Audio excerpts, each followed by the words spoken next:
Os livros de Esdras e Neemias. Na maioria das Bíblias modernas, esses livros são separados, mas essa divisão aconteceu muito tempo depois de terem sido escritos. Originalmente foi um trabalho só, escrito por um único autor. A história se passa depois que os babilônios destruíram Jerusalém e o seu templo e levaram muitas pessoas para o exílio.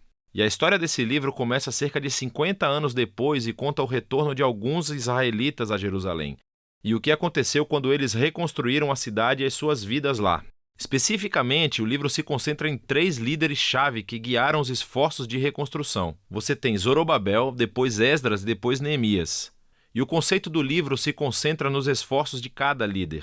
Zorobabel leva um grande grupo de pessoas de volta a Jerusalém para reconstruir o templo. E cerca de 60 anos depois, Esdras chega a Jerusalém para ensinar a Torá e reconstruir a comunidade. E depois dele vem Neemias, que lidera a reconstrução das muralhas de Jerusalém. E essas 3 histórias são projetadas para serem paralelas. Cada uma começa com o rei da Pérsia solicitado por Deus para enviar o líder a Jerusalém, e ele oferece recursos e apoio. E cada líder encontra oposição nos seus esforços, as quais eles superam, mas de uma maneira que leva a um estranho anticlímax em cada uma das 3 partes. Vamos voltar onde tudo começou e ver como tudo se encaixa.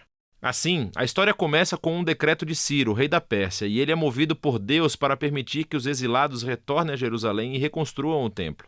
E o autor diz que isso cumpre uma promessa feita pelo profeta Jeremias de que os exilados um dia retornariam a Jerusalém. Agora, esse cumprimento deve aumentar nossas esperanças em muitas outras promessas proféticas que indicam que o exílio não era o fim da história. Temos esperança para o futuro rei messiânico da linhagem de Davi. Temos esperança de um templo reconstruído onde a presença de Deus habitará com seu povo. Esperança de que o reino de Deus venha sobre todas as nações da terra e traga sua bênção, assim como ele prometeu a Abraão. E assim, é com todas essas esperanças em mente que lemos a história de Zorobabel. Seu nome significa plantado na Babilônia. Ele representa a geração nascida na Babilônia em cativeiro e lidera uma onda de israelitas que estão retornando a Jerusalém. Depois que eles se estabelecem por lá, eles reconstroem o altar para oferecer sacrifícios e depois o próprio templo. A cerimônia de fundação e depois a dedicação final do templo são momentos-chave. As histórias passadas do tabernáculo e a dedicação do templo devem estar em nossas mentes. É quando a nuvem de fogo da presença de Deus deve descer. Ele está entre o seu povo, e isso não acontece. E assim, enquanto pessoas estavam felizes com esse novo templo, os anciãos que tinham visto o templo anterior de Salomão clamam em pesar. Não é nada como o passado glorioso que tiveram, ou as suas esperanças para o futuro. E é aqui que temos a primeira história de oposição, e é muito estranho. Assim, os netos dos israelitas que não foram levados para o exílio tinham estado vivendo em Jerusalém o tempo todo, e vêm para oferecer ajuda na reconstrução do templo. E Zorobabel recusa. Ele diz: vocês não fazem parte do nosso templo. E isso, claro, gera um conflito que Zorobabel supera. Mas é muito estranho porque os profetas previram que as tribos de Israel se reuniriam juntamente com todas as nações para participar da adoração do Deus de Israel quando o reino finalmente chegasse. Então esse é um momento anticlimático, para dizer o mínimo. Na próxima sessão avançamos cerca de 60 anos e conhecemos Esdras. Ele é um líder entre os israelitas exilados na Babilônia. Ele é um estudioso da Torá e um professor, e então é nomeado por Artaxerxes, rei da Pérsia, para liderar outro grupo de pessoas de volta a Jerusalém. E Esdras quer trazer a renovação espiritual e social entre as pessoas. As nossas esperanças são altas, e novamente chegamos a outro momento anticlimático da história. Esdras descobre que muitos dos israelitas exilados que voltaram se casaram com exilados que viviam em torno de Jerusalém. Alguns deles não eram israelitas e quase com certeza alguns deles eram.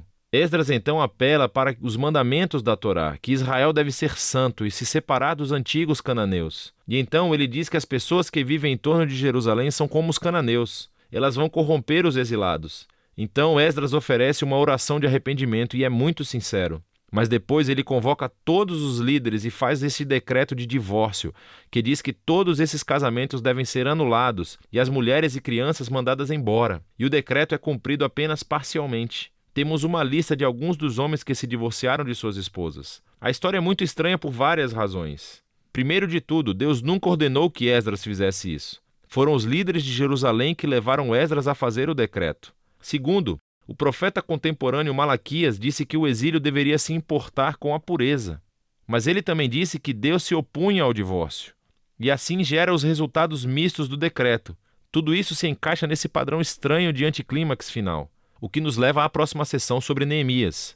Ele é um oficial israelita que serve no governo persa. E quando ouve sobre o estado arruinado das muralhas de Jerusalém, ele ora e depois recebe permissão do rei persa Artaxerxes para reconstruir as muralhas. O rei até lhe dá uma escolta armada e todos esses recursos. Então, depois de chegar a Jerusalém, ele começa o projeto de construção e também enfrenta a oposição das pessoas que já moravam em Jerusalém. Mais uma vez, estamos diante de uma tensão no meio da história. O profeta contemporâneo Zacarias disse que a nova Jerusalém do reino de Deus seria uma cidade sem muros, que a presença de Deus a cercaria, que as pessoas de todas as nações se juntariam ao povo da aliança.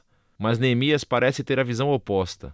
Ele informa as pessoas ao redor de Jerusalém que elas não têm parte em Jerusalém. E isso, é claro, provoca hostilidade. E assim, enquanto Neemias realiza a sua visão para a cidade com integridade e coragem, eles têm que construir a cidade com guardas armados para protegê-los. Será que esse conflito poderia ter sido tratado de forma diferente? E isso tudo leva à conclusão do livro em 2 movimentos. Primeiro positivo e depois negativo. Esdras e Neemias juntam forças para promover uma renovação espiritual entre o povo. Eles reúnem todos os exilados em um festival durante 7 dias, onde leem e ensinam a Torá a todas as pessoas. E depois eles comemoram a antiga festa dos tabernáculos para lembrar a fidelidade de Deus desde o êxodo e as jornadas no deserto. Então, eles oferecem uma confissão dos seus pecados, prometem renovar a aliança e seguir todos os mandamentos da Torá. E terminam com uma grande comemoração sobre o templo, as muralhas de Jerusalém. E estamos pensando que este até poderia ser o ponto da virada, mas não é. O livro termina em um grande infortúnio. Neemias caminha pela cidade e descobre que o povo não cumpriu seus votos da aliança. Assim, o trabalho de Zorobabel é desfeito e ele descobre que o templo está sendo negligenciado e ocupado por pessoas não qualificadas. Ele então descobre que o trabalho de Esdras está sendo comprometido. Ele encontra todos transgredindo a Torá. As pessoas estão trabalhando no sábado. E isso afeta até mesmo seu próprio trabalho nas muralhas, porque as pessoas estão montando mercados ao redor dos muros de Jerusalém e trabalhando no sábado. Então Neemias fica furioso. Ele bate nas pessoas, arranca os seus cabelos e grita: obedeçam aos mandamentos da Torá. E as suas últimas palavras são uma oração para que Deus se lembre dele, que pelo menos ele tentou. E o livro termina. Quero dizer, é muito estranho, mas estamos preparados para isso, certo? Esses momentos anticlimáticos foram entrelaçados intencionalmente no conceito do livro. E assim levanta-se a questão: o que esse livro contribui para o enredo da Bíblia? Bem, lembre-se, o livro começou aumentando as nossas esperanças nas promessas proféticas sobre o Messias, o templo, o reino de Deus. Mas nada disso acontece. Então, mesmo que Israel esteja de volta na sua terra, o seu estado espiritual parece inalterado desde antes do exílio. E apesar de Esdras e Neemias fazerem o seu melhor, as suas reformas políticas e sociais entre as pessoas não abordam as questões centrais de seus corações. Então, esse livro está apontando a mesma necessidade destacada pelos profetas Jeremias e Ezequiel, que o que o povo de Deus precisa é uma transformação holística dos seus corações, se eles algum dia vão amar a Deus e obedecer ao seu Deus. E assim o livro termina de uma forma deprimente, mas obriga você a continuar lendo os livros proféticos para descobrir o que Deus vai fazer para cumprir as suas promessas da grande aliança. Mas por enquanto, esse é o livro de Esdras e Neemias.